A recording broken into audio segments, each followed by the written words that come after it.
Imagina só que você tá se comunicando consigo mesmo no passado e no presente. Lá no capítulo 116 temos gigantes como título. E aqui, no 1106, temos ao seu lado como título, formando a frase gigantes ao seu lado.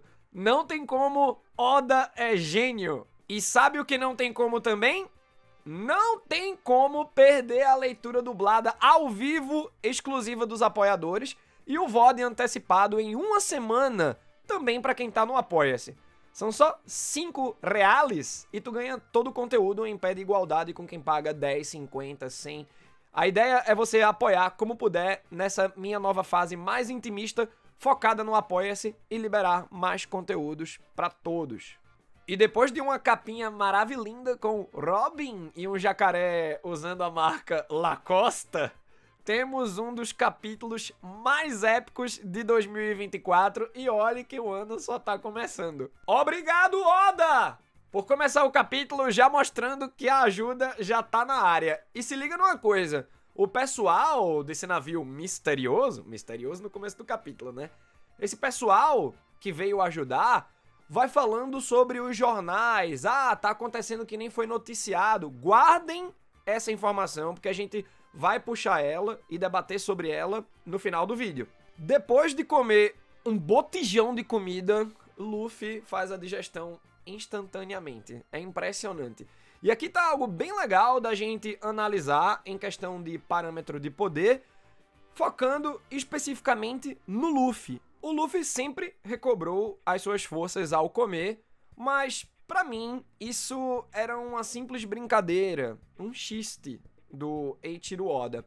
Mas é uma parada muito importante pra gente pensar até em outros momentos que era pro Luffy ter apagado de vez, mas não, ele volta. Como quando o Luffy foi nocauteado pelo Kaido em Onigashima, que ele cai da ilha flutuante de Onigashima lá em Wano. Só que aí ele come bastante e volta com o Momonosuke, dragão adulto, pra dar seguimento à luta. Então, apesar da gente continuar encarando como humor, é importante a gente também encarar como uma característica importante do que o fruto do Luffy permite em relação à recuperação dele. Como bem notado pela Nami em Holy Cake, que ficou de cara ao ver o Luffy digerindo todo aquele biscoito que o transformou no modo Tankman do Gear Force na luta contra o Charlotte Cracker. E, gente, muito bom os marinheiros bucha lá querendo algemar o Luffy com a algema de Kairosek e o Luffy mandando os caras voando pra estratosfera ao melhor estilo Equipe Rocket, velho. Que quadrinho bom. E aí, quando geral tá lá caindo, Sanji chegando no Skywalk, Vegapunk aproveita pra gritar pra Atlas fofocar um barato no pé do ouvido de Bonnie. O momento de silêncio que se segue é uma coisa maravilhosa na narrativa do capítulo. Atiça a nossa curiosidade, como tem que ser num bom quadrinho, ainda mais em ritmo semanal, como é o caso de One Piece. Porque, imagine só, quando a gente pensa em gancho, nós acostumados com o ritmo semanal de One Piece, a gente sempre pensa no gancho de um capítulo pro outro, como é que aquele capítulo terminou, que informações foram passadas, que mistérios foram implantados pra gente ter a curiosidade de ler o próximo capítulo. Então, sistematicamente, o Eiichiro Oda, já que estamos falando de One Piece, ele também precisa pensar no gancho volume a volume, por exemplo. Que capítulo vai fechar um volume para eu manter os meus leitores interessados em ler o próximo volume? Então ele tem que pensar, né, num escopo maior, no escopo do ritmo semanal, mas tem um outro tipo de gancho que pouco se fala, que é o gancho de página para página. Pô, ainda mais nessa era de competição, com TikTok, Reels, esses conteúdo instantâneo, bobajada, 10, 15 segundos. Pô, como eu vou manter o interesse do meu leitor aqui na leitura desse capítulo? Cada página, cada final de página importa muito. E é por isso que o One Piece é bárbaro, gente. Porque o Oda consegue manter o nosso interesse na obra o tempo inteiro. De um volume para o outro, de um capítulo para o outro e ainda mais, de uma página para outra. Então, quando a gente pega essa análise da quadrinização, a forma que o Oda escolhe para contar a história, É muito elegante esse quadrinho da Atlas falando pra Bonnie sem que nós possamos ler. Tipo, o que é que ela falou? Porque quando a gente passa a página, tá lá a Bonnie dando a ordem pros pacifistas Mark III pararem de atacar e, pelo contrário, ajudar a galera na fuga. Então, o Oda implanta um mistério, que é a fofoquinha da Atlas no ouvido da Bonnie. Oda já vem com a informação surpresa na página seguinte, com a Bonnie ordenando os pacifistas Mark III, e ao virar a página de novo, vemos os pacifistas Mark III mudando o alvo da Bonnie, do Kuma, do Frank lá caindo, pra Marinha. E é Scatterplay. Então, saca? Pegando essa parte da Bonnie, dos pacifistas Mark III, isoladamente, a gente tem no meio do capítulo mistério, surpresa, catarse. Nessas páginas... E o final do capítulo é uma parada diferente disso e estrondosa, velho. Isto é o One Piece, meus bucaneiros. E como é bom tá analisando essa parada há 11 anos pra vocês. Muito obrigado por estarem comigo e rumo a Laugh Tale. Eu serei o rei dos piratas e quero vocês comigo. É aí que, depois de mistério, surpresa e catarse, o Oda vem com mais um elemento estrutural, porque ele revela o mistério de como a Bonnie tem uma autoridade maior do que Saturno, um dos astros anciões, e o topo da hierarquia de comando dos pacifistas. Basicamente, ao saber que Bonnie virou pirata, Vegapunk deu autoridade máxima pra ela sobre os pacifistas, pra ela não correr o risco de ser morta pela imagem do próprio pai. Beleza, Vegapunk, mas essa informação era pra ter sido passada pra ela, ó, bem antes, viu? Que risco a menina correu. Muito valoroso por parte do Vegapunk, né? Que arco de personagem. Porque o Vegapunk, ele divide opiniões, mas à medida que o Oda vai escrevendo o personagem, a gente vai entendendo as decisões dele, essa fome por criatividade, que justifica o porquê dele ter trabalhado para o governo mundial, mas apesar de ter trabalhado para o governo mundial, o Vegapunk ele não se resumiu a um salaryman, que é uma expressão que a gente pode encaixar de repente para os almirantes, né? Para o macaco amarelo, para o cão vermelho, e o Vegapunk ele vai ganhando mais camadas e vai ficando mais humanizado. A gente vai gostando cada vez mais do Vegapunk. O Oda tá trabalhando, né, o nosso apreço para o personagem a conta gotas, e ele tá fazendo isso muito bem. Mas aí, Matheus, como é que o Saturno não viu essa? Pô, o Saturno, ele é o ministro da ciência, né? Entre os astros anciões. Tem o da agricultura, não sei o que, ele é o da defesa e ciência. Então ele tava falando, pô, Vegapunk, eu vou conferir, viu? O que você fizer com o Kuma, eu vou conferir, nem tente me enganar. Beleza, mas não dá pra ele ver tudo também. E aqui não é sobre o Kuma, é sobre os pacifistas. Essa aí o Saturno não viu vindo, não. E por falar em Saturno, ele fura o nosso veinho Vegapunk com tudo, gente. E eu tô triste porque faz muito sentido narrativo o Vegapunk morrer numa obra em que o Oda mata pouco. Vejam só, eu sei que o Oda, ele trabalha a morte de uma maneira não tão boa assim. Afinal, você sempre precisa de uma confirmação do Oda pra sacar que aquela pessoa morreu. Apesar de parecer bem claro, mas é só você pegar exemplos como o Pell, que se explodiu com uma bomba lá no céu de Alabasta e tá aí vivo pra contar a história e sua percepção, né, de como é uma bomba explodindo na sua cara. Uma bomba atômica, né? Então, por exemplo, as mortes de Ashura Doji e Izo na guerra de Onigashima, na batalha de Onigashima contra o bando do Kaido. Pô, é claro que o Ashura Doji morreu, pô. Mas o Oda precisou confirmar. Ele não tava aparecendo lá, pô, ele pode estar desmaiado e depois aparecer no churrascão do final do ano. Não, o Oda confirmou. Ashura Doji e Izo morreram. Aqui no caso do Vegapunk, eu acredito que o Oda também precisa confirmar, até porque Vegapunk é mostrado conversando depois com a Bonnie. Não de boas, bastante ferido e tal, pelo ferimento que ele levou do Saturno, mas ele tá conversando, então precisa de uma confirmação. Só que a minha crença na morte do Vegapunk é bem maior, me leva a crer que realmente ele vai morrer, mais do que foi a minha percepção com Ashura Doji, Izo, etc. Porque, primeiro, o Vegapunk é muito velhinho, ele tem 65 anos. Beleza que ele é mais novo que a Big Mom, mas ele não é forte como ela. Não é Natural Born Destroyer. Não é a criatura mais forte e viva. É um velhinho, cientista. Então, ele é muito velhinho pra resistir a um ferimento como esse. Segundo motivo, que o Vegapunk é um baita de um lore dump, como a gente se refere a alguém que tem muito conhecimento do mundo. Então, se o Vegapunk sobrevive e vai até Elbaf, ficaria feio pro Oda não fazer com que o Vegapunk revele muitos detalhes da construção de mundo de One Piece, né? Vegapunk sabe muito e o Oda aqui foi um astro ancião eliminando ele porque ele sabe demais. A não ser que, caso o Oda escolha, e essa escolha já foi tomada, não sabemos o que vai rolar, mas o Oda já sabe. A não ser que, escolhendo deixar o Vegapunk viver, o Oda use aquele artifício do resto do bando ficar fazendo outras coisas, festejando, andando por Elbaf, enquanto Vegapunk conversa a sós com, por exemplo, Nico Robin e revela pra ela e pra nós parte do todo que ele sabe sobre Século Perdido, Reino Antigo, construção de mundo de One Piece de maneira geral, a tecnologia do Reino Antigo e pá. Então, ele pode falar pra Robin e a gente tem umas revelações, mas Robin se mantém em silêncio na continuidade da jornada. A Robin tá sempre lendo jornais, ela sabe de muita coisa, só que ela só revela na hora H pra o Oda também não vomitar toda a lore de uma vez. Então, é a construção. Se ele revela vários segredos a partir do Vegapunk em Elbaf, isso aí pode até esfriar um pouco a leitura, porque o Oda sabe que a gente tá falando muito, né, em como ele pega o interesse do leitor página a página, capítulo a capítulo, volume a volume. Então, o Oda sabe que para manter o interesse do leitor até o final, ele precisa segurar alguns mistérios até os 48 do segundo tempo. Achei bem legal o quadrinho em que o Frank vai vendo o Vegapunk morrendo, né?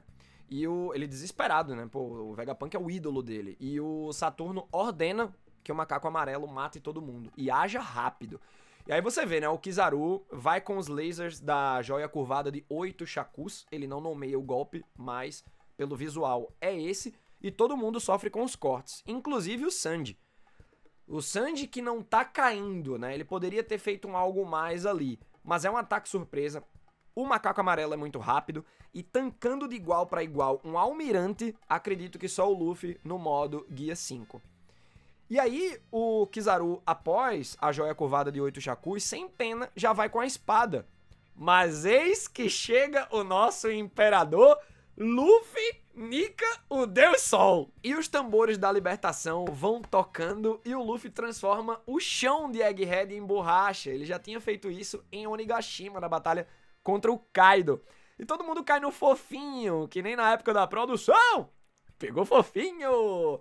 Enquanto isso, tá lá o macaco amarelo na pose de sofrência dele, bichinho, fazendo corpo mole, né? Valorizou a falta, o safado. Porque, só reiterando, gente, eu tô com a leitura para o Kizaru, macaco amarelo, borsalino, de que ele tá sendo mais borsalino do que macaco amarelo agora. Talvez ele tenha premeditado que o Luffy iria impedi-lo de matar essa galera toda quando ele pega a espada. Porque se ele alimentou o Luffy, foi esperando que o Luffy voltasse pra impedi-lo. É a única pessoa que ele poderia mostrar pro Saturno que ele está tentando de tudo, porém foi muito difícil. É um imperador, o menino é bom demais. Então eu tô acreditando que ele não quer matar os seus amigos. Ele tá calculando muito que golpe ele dá pra não atingir pontos vitais.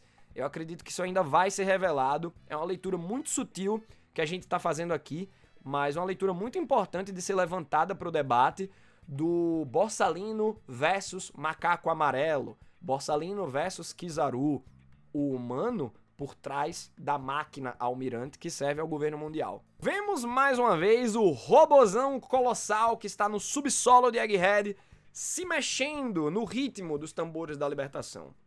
No ritmo não, né? Que ele tá lá paradão, e pelo visto, esse robozão vai ser mais uma trivia do Oda, que os Chapéus de Palha, Vegapunk e os Stellas, não sei o que, ninguém vai perceber, mas a gente viu, o Oda fez questão de nos mostrar. E aí vai ser isso. Eu não acredito que ele vai se mexer. É só uma informação pra gente ficar matutando na cabeça. Caramba, velho.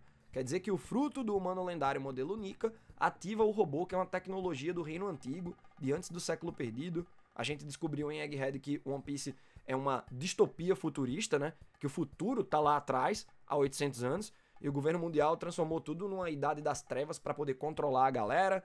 Então, é pra gente ter esse tipo de raciocínio.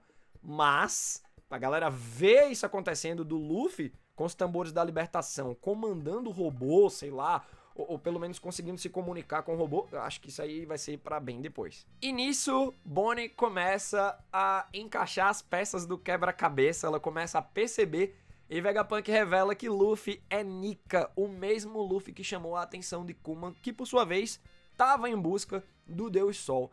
E arrepia quando Vegapunk diz: uma Booster Call não é nada pra ele. Afinal, inúmeras pessoas ao redor do mundo esperam a sua chegada por centenas de anos. E nota uma coisa, o Kuma, depois que ele cai, aparece olhando pra frente, e aí passa uns quadrinhos, quando tá lá o Luffy no modo Nika, a posezinha clássica dele, né, pulando, sorrindo, o Kuma levanta a cabeça pra olhar aquilo, e o Oda muda de núcleo.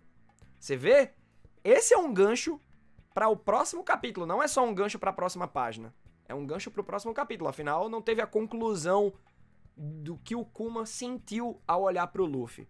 E olha, ele tá com aquela cara dele séria, uma cara neutra, mas quando ele foi dar o socão no Saturno, ele cerrou os dentes.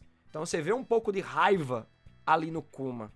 Então eu acredito que ao ver o Luffy, o Nika, a gente vai ver, acredito que no próximo capítulo, 1107, a reação do Kuma. Acho que ele pode até chorar, ele pode até manter a cara dele séria, mas as lágrimas estarem caindo, tá ligado? Imagina a reação do Kuma, velho. E no final, quando a gente vira a página, chega o naviozão dos gigantes, Elbaf é real, Dory e Brog, meus parceiros, os dois mandando aqueles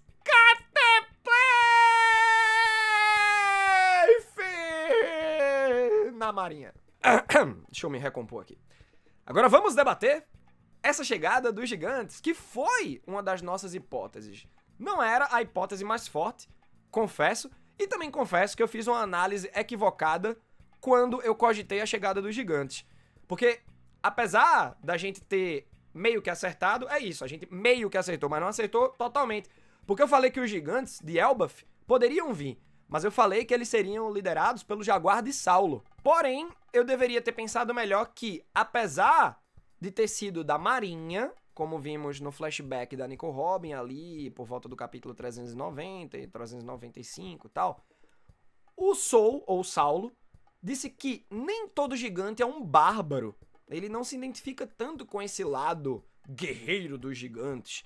Então, lógico que o Soul não lideraria um ataque viking desses. Claro que teriam que ser os capitães dos piratas gigantes, Dory e Brog. Outra parada, Dory se referindo ao Luffy como Deus Sol. Por que ele chegou já falando isso? Isso também é mais um gancho do Oda. A aparição de Dory e Brog impacta porque a gente quer ver a continuidade da destruição da Booster Call por parte deles. Mas também, por que o Dory chamou o Luffy de Deus Sol? Né? Não era pra ele ter reconhecido de antes e pá, beleza, que ele não aparece há um tempão, né?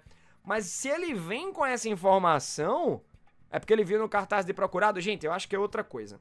Pra já chegar brincando com a alcunha do Luffy, é porque Shanks fofocou alguma coisa pra esses gigantes, além de ter mostrado o jornal pra eles e ter dado a deixa pra eles salvarem um amigo. Pô, Elbaf não é afiliado do governo mundial. E eu acho que em Elbaf, jornais são uma parada mais importada pelo Jaguar de Soul pra ter informações do mundo lá fora. Já que eu percebo ele hoje como um pesquisador que tá lá tomando conta da biblioteca de Elbaf, com os livros que outrora estavam em Ohara.